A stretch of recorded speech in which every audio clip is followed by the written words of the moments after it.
Hello everyone. आज हमारा topic है some special method of training. क्योंकि हमने लास्ट वीडियो में डिस्कस किया था कि ट्रेनिंग क्या है, प्लांट्स में ट्रेनिंग कैसे करते हैं, उसकी इंपॉर्टेंस और सब कुछ बेसिक जो मेथड्स होते हैं उनके बारे में डिस्कस किया था। उसके अलावा आज हम डिस्कस कर रहे हैं कुछ स्पेशल मेथड्स ट्रेनिंग के जो स्पेशली आप यूज़ करते हैं ड्वार्फ प्लांट में या फिर आपकी वाइन क्रॉप्स में। तो आपके कई सारे फ्रूट क्रॉप्स हैं जो कि आपके ट्री नहीं है। फॉर सपोज ग्रेप्स है, आपका कीवी है, या फिर आपका पैशन फ्रूट होता है, और भी क्रॉप्स होती है जो कि आपके ट्री नहीं होते हैं। सो आपकी वो वाइन्स होती हैं। तो आप उनको कैसे ट्रेन करते हैं। एंड नेक्स्ट आपका ड्वार्फ प्लांट्स के लिए, ड्वार्फ प्लांट्स जिनकी हाइट बहुत ही कम होती है उनके लिए जो आपके स्पेशली आपके हाई डेंसिटी प्लांटिंग में या फिर अल्ट्रा हाई डेंसिटी प्लांटिंग में आप यूज करते हैं, उनमें आप किस तरीके से उन्हें ट्रेन करते हैं। सो आज हम इसके बारे में डिस्कस करेंगे क्या क्या उनके मेथड्स हैं। देन सबसे पहला मेथड है एक बुश सिस्टम। बुश सिस्टम नाम से पता चला जैसे आपकी बुशी शेप होगी। So in this system the height of a plant is kept to 2 metre. तो इसमें क्या आपका, क्योंकि मैंने बताया ड्वार्फ में एप्लीकेबल होता है, सो 2 मीटर की हाइट आपकी प्लांट की होगी, उससे ज्यादा हाइट नहीं होगी। और इसमें क्या करेंगे, जो फर्स्ट ईयर में आप क्या करते हैं, प्लांट को कट कर देते हैं उसकी 70 सेंटीमीटर हाइट पे। जब आपका प्लांट 70 सेंटीमीटर जहां तक होगा वहां पे आप कट कर देंगे। तो उससे क्या होता है, जब आप हेडिंग बैक कर देते हैं तो इसका मतलब उसका जो मेन सेंटर है ओपन हो जाता है, जैसे कि आपका ओपन सेंटर सिस्टम में होता है। और उसके बाद क्या होगा, अपनी लेटरल बर्ड्स निकलना शुरू हो जाएंगी। Then no shoot is allowed to grow up to height of 25 to 30 centimetre. तो ग्राउंड से आपके जो 25 से 30 सेंटीमीटर इस वाली पिक्चर में आप देख सकते हैं, इसमें जो फर्स्ट ब्रांचेस है वो काफी नीचे से क्या है यहाँ पे ग्रो होना स्टार्ट हो गई। जबकि नॉर्मली वे बड़े ट्रीज होते हैं उनमें आप क्या करते हैं, कम से कम आपका 45 या फिर 55 सेंटीमीटर ऊपर से क्या है फर्स्ट ब्रांचेस निकलती हैं। जबकि इसमें क्या है 25 से 30 सेंटीमीटर से ये आपकी नई शूट निकल रही हैं। देन उसके बाद 3 to 4 branches allowed to grow over. तो फर्स्ट ब्रांच है उसके ऊपर आपके 3 या 4 ही ब्रांचेस होंगी। Then plant acquire the shape of bush, जो कि नाम से पता चल रहा है क्योंकि बुश सिस्टम है, सो प्लांट की जो शेप है वो बुशी हो जाती है। And the centre of plant is kept open, क्योंकि मैंने बताया कि पहले उसको हेडिंग बैक कर देते हैं। Then this system is suitable for apple. तो एप्पल में ये वाला सिस्टम क्या है आपका काफी ज्यादा यूज होता है जब आप हाई डेंसिटी प्लांटिंग करते हैं एप्पल की उसमें। देन नेक्स्ट जो सिस्टम है वो है आपका पिरामिड सिस्टम। पिरामिड सिस्टम भी सेम आपके नेम से ही पता चला है, पिरामिड की शेप बनाएगा। It's almost same as central leader system. The plant are trained in a fashion so that the lower branches में remain longer and higher branches gradually smaller. जैसे जैसे आपके प्लांट की हाइट बढ़ती जाएगी तो नीचे वाली ब्रांचेस है वो लंबी होंगी। उसके बाद जैसे जैसे आप ऊपर की जाएंगे तो ब्रांचेस की जो शूट्स की जो लेंथ है वो आपकी कम कम होती जाएगी एंड ऊपर वाले आपकी मिनिमम लेंथ में होंगी। सो वो एक शेप बनाते हैं पिरामिड का। The branches are allowed to grow on main stem at 20 centimeter height from ground level. तो इसमें भी आपका क्या है, जो ग्राउंड लेवल से फर्स्ट ब्रांच की जो डिस्टेंस है वो आपकी काफी कम है, जो कि 20 सेंटीमीटर है only. Then the plant are pruned from the tip of main stem and branches to maintain pyramid shape. So इसकी क्या करते हैं, जो इसकी ब्रांचेस हैं उनको क्या है आप कट करते रहते हैं सो दैट उसकी जो शेप है वो पिरामिड जैसी बनी रहे। ये वाला जो मेथड्स है इनको आप न सिर्फ फ्रूट ट्रीज में बल्कि आपके जो ऑर्नामेंटल प्लांट होते हैं उनमें भी इन सबको यूज कर सकते हैं। आपने देखा होगा बहुत सारे ऑर्नामेंटल जो लाइक थूजा होता है आपका, उसको आप शेप दे देते हैं। बहुत सारे पार्क में, मतलब कहीं भी जगह जहाँ पे लैंडस्केपिंग हुई होती है वहां पे आपके प्लांट्स को एक स्पेसिफिक शेप दे देते हैं। तो वो कैसे देते हैं, इसी तरीके से ट्रेनिंग और प्रूनिंग करके। देन नेक्स्ट आपका स्पेलियर सिस्टम। स्पेलियर सिस्टम क्या है आपका, स्पेलियर एक फ्रेंच वर्ड है। फ्रेंच वर्ड इसका मतलब है फेंस। स्पेलियर से मतलब है फेंस या फिर अ फ्रूट बॉल, एक ऐसी बॉल या फिर एक ऐसी फेंस जिसपे क्या है आपके फ्रूट्स हैं, क्योंकि आप फ्रूट फ्लाई से यूज कर रहे हैं। तो ये आपका जो सिस्टम है इसमें आपका ये फेंसिंग कर, जैसे फेंसिंग का सिस्टम होता है उसी टाइप का होता है, उस पर आप प्लांट को ट्रेन करते हैं। It is specially use for apple and pear. ये आपका HDP में यूज होता है, हाई डेंसिटी प्लांटिंग में, एप्पल में specially. This system consist of 3 to 6 tier of horizontal branches trained to grow 1 foot apart from one another at right angle to main stem। तो इस pictures में आप देख सकते हैं ये इसकी मेन स्टेम है।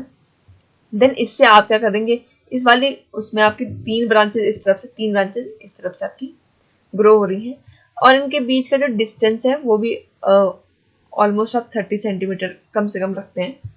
देन इसमें क्या करते हैं आप, जैसे ये फेंसिंग कर रखी है, इधर से भी इस दोनों तरफ से आपको सपोर्ट मिल रखा है, उनके बीच में आपकी ये वायर है जिस वायर पे आपने इस प्लांट को ट्रेन करना है।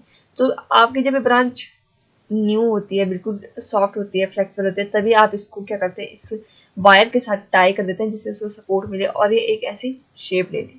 सो इस वाले सिस्टम के लिए कहते हैं हम स्पेलियर सिस्टम। देन है आपका कॉर्डन सिस्टम।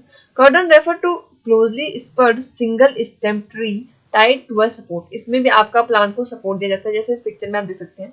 इस पिक्चर में आपको सपोर्ट सिस्टम दिखा नहीं रखा है, जिससे प्लांट दिखा रखा है, प्लांट की शेप इस टाइप की हो जाएगी। बट एक्चुअली में होता क्या है, जैसे पिक्चर है, ये वाला आपका पहले नॉर्मल प्लांट है, एक सिंगल आपकी स्टेम है। इस वाले में क्या है, जो ये सिंगल स्टेम रही होगी, इससे आपने जो लेटरल ब्रांचेस आई हैं उनको इस तरीके से आपने कह सकते हैं कि उनको शेप दी है, उनका जो मूवमेंट है उस तरीके से बनाया है, सो दैट कि वो इस टाइप की शेप ले सके। और यहाँ साइड से इसको सपोर्ट देने के लिए होता है। आप इसको क्या है, कोई भी वुडन बैम्बू हो सकता है या फिर आपका कोई आयरन रॉड, किसी भी चीज से सपोर्ट दे सकते हैं और इसको उससे टाई कर देते हैं।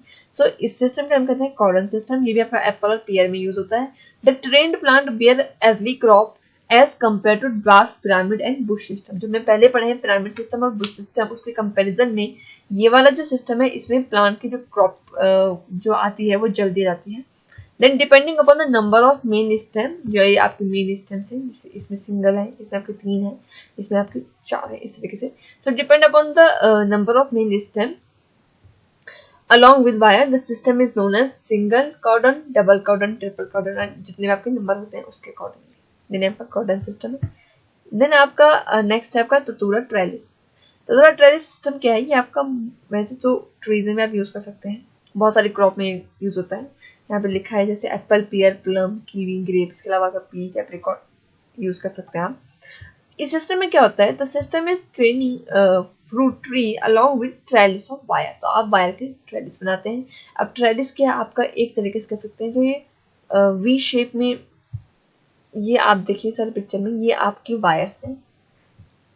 इनको क्या करते हैं हम, दोनों तरफ से इनको अरेंज करेंगे सो दैट कि एक वी शेप बने। लाइक यहाँ पे देख सकते हैं प्लांट को ट्रेन किया है इस तरीके से और इस तरफ से, तो वी शेप बने। इसमें एक फायदा क्या है कि जो लाइट का जो परसेप्शन है, लाइट का जो इंटरेक्शन है प्लांट के लिए, वो आपका ज्यादा होता है इसमें, जिससे उसकी प्रोडक्टिविटी अच्छी होती है।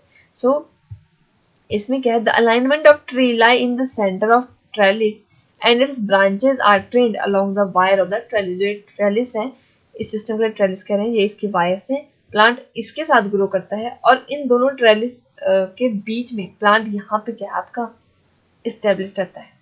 Then this system was developed by David Chalmers, and Leo Van Heek during 1973 at Irrigation Research Institute, Tatura, Victoria, Australia. तो ऑस्ट्रेलिया में इसको क्या है डेवलप किया गया था और इस जगह के नाम की जैसे इसका सिस्टम का नाम है ततुरा ट्रेलिस, इसमें ट्रेलिसेस यूज होते हैं। That's right.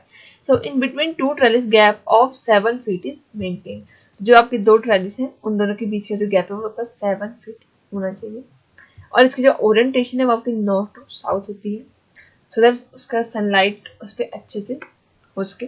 Then this is suitable for, मैंने बता चुकी हूँ। इसमें जो प्रोडक्टिविटी है वो काफ़ी अच्छी होती है। इसमें जो कल्चरल ऑपरेशन होते हैं वो भी मशीनरी के थ्रू होते हैं, बट इसमें जो इसका कह सकते हैं लिमिटेशन है वो ये है कि इसमें pruning and trimming, hand pruning करनी पड़ती है, सो ये काफ़ी थोड़ा सा लेबर इंटेंसिव हो जाता है। So that's for today. So next video में हम डिस्कस करेंगे आप प्रूनिंग के बारे में, क्योंकि हम ट्रेनिंग देख चुके हैं, ट्रेनिंग इकोसिस्टम और जो बेसिक भी है वो भी हम बता चुके हैं। और एक स्पेशल टाइप की ट्रेनिंग सिस्टम्स होते हैं ग्रेप्स के लिए, उस पर हम फ्यूचर में कभी डिस्कस करेंगे। और नेक्स्ट वीडियो में फिलहाल हम डिस्कस करने वाले हैं प्रूनिंग के बारे में, that what is pruning. So thanks for today and please अगर आपको अच्छा लगे तो लाइक, शेयर एंड सब्सक्राइब।